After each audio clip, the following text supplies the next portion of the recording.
இந்த ஒரு பொடியை மட்டும் செஞ்சு வச்சு ரெகுலரா சாப்பாட்டுல சேர்த்துக்கிட்டே வாங்க. முருங்கைக்கீரை பொடி நம்ம உடம்புக்கு இரும்பு சத்து அதிகமா கிடைக்கும். நம்மளாம் ரொம்ப ஹெல்த்தியா ஸ்ட்ராங்கா இருப்போம். ஸோ கண்டிப்பா செஞ்சு சாப்பிடுங்க. அதுக்கு ஃபர்ஸ்ட் 1 ஸ்பூன் அளவுக்கு உளுத்தம் பருப்பு, 1 ஸ்பூன் கடலை பருப்பு, 1 ஸ்பூன் துவரம் பருப்பு நிறம் மாறுற வரைக்கும் வறுத்து எடுத்துக்கோங்க. இது ஒரு பிளேட்டுக்கு மாற்றி வச்சுக்கோங்க.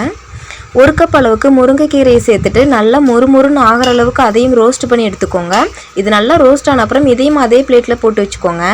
இப்போ 1 ஸ்பூன் அளவுக்கு எண்ணெய், 1 ஸ்பூன் மிளகு, 1 ஸ்பூன் சீரகம், 1 ஸ்பூன் வெள்ளை எள்ளு, கொஞ்சமாக கறிவேப்பிலை, 5 வரமிளகாய், 3 பல் பூண்டு, ஒரு சின்ன பீஸ் புளி எல்லாத்தையும் சேர்த்து நல்லா ரோஸ்ட் பண்ணிக்கோங்க.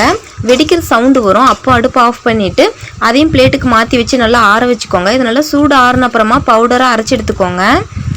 கொஞ்சமாக உப்பு, 1 ஸ்பூன் அளவுக்கு பெருங்காயத்தூள் சேர்த்துட்டு நல்லா மிக்ஸ் பண்ணிவிட்டு இட்லி தோசைக்கு இட்லி பொடி மாதிரி வச்சு சாப்பிடுங்க. அப்படி இல்லைன்னா சுடு சாதத்தில் இந்த பொடியை போட்டு நெய் இல்லைன்னா நல்லெண்ணெய் ஊற்றி பிசைஞ்சு சாப்பிடுங்க. சின்ன பசங்களுக்கெல்லாம் இது கண்டிப்பாக கொடுங்க. பெரியவங்களும் இதை சாப்பிட்டு ஹெல்த்தியாக இருங்க. தேங்க்யூ.